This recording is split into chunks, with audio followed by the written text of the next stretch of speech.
ओम गण गणपति नमः। आप सभी को नवरात्रि के दूसरे दिन की हार्दिक शुभकामनाएं। जो दूसरा दिन होता है वो माता ब्रह्मचारिणी का होता है। माता ब्रह्मचारिणी का जो स्वरूप है उस स्वरूप में उनके दाहिने हाथ में तप की माला होती है और बाएं हाथ में कमंडल होता है। माता रानी को पिस्ता की मिठाई बहुत पसंद है और उन्हें भोग में पिस्ता की मिठाई चढ़ाई जाती है। इसके अलावा गुलहड़ का फूल और कमल का फूल भी उन्हें चढ़ाया जाता है। अगर हम ब्रह्मचारिणी माँ की बात करते हैं तो ब्रह्मचारिणी माँ पार्वती माता ने जब शिव जी को प्राप्त करने के लिए घोर तपस्या की थी, उस स्वरूप का नाम ब्रह्मचारिणी नाम रखा गया। उन्होंने शिव जी को प्राप्त करने के लिए घोर तपस्या की, लेकिन उन्होंने जो हमें संदेश दिया या उनके इस स्वरूप की पूजा या उनका दर्शन करने से जो हमें ज्ञान प्राप्त होता है वो यही होता है कि ज़िंदगी में तप का कितना महत्व है। तप और ब्रह्मचर्य का पालन करते हुए ही ज़िंदगी में हम अपने लक्ष्य को प्राप्त कर सकते हैं। माता रानी ने भी जब एक मानव रूप लिया था तब उन्होंने तप और तपस्या करके शिव जी को प्राप्त यानी परम ब्रह्म को प्राप्त किया था।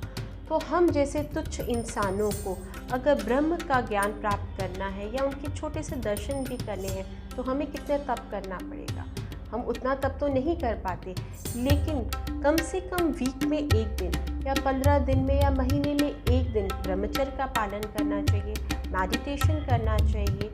इसके थ्रू हम ब्रह्म के छोटे से कण का दर्शन कर सकते हैं और ये हमारी लाइफ में बहुत इम्पॉर्टेंट है, क्योंकि ब्रह्म स्वरूप को प्राप्त किए बगैर या ज़िंदगी में अगर हम आए हैं तो आने का हमारा उद्देश्य क्या है?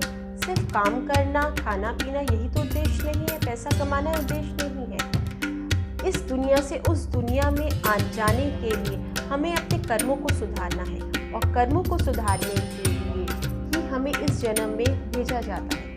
और उसको भेजने के पीछे भगवान ने अपने इन स्वरूपों के दर्शन कराए हैं ताकि उनके आदर्शों का पालन करते हुए हम भगवान को प्राप्त कर सकें। जो माता के दूसरा स्वरूप है वो हमें यही संदेश देता है कि हमें मेडिटेशन करना चाहिए। बिना तप के ज्ञान प्राप्त नहीं होता और ज्ञान प्राप्त करने के लिए ब्रह्मचर्य का पालन भी करना अति आवश्यक होता है। तो मेडिटेशन, ज्ञान प्राप्त बहुत इम्पोर्टेंट है और उसके बगैर कोई भी इंसान संपूर्ण नहीं हो सकता है। संपूर्णता प्राप्त करने के लिए तप करना अति आवश्यक है। आशा करती हूँ माता रानी की कृपा दृष्टि आप सबके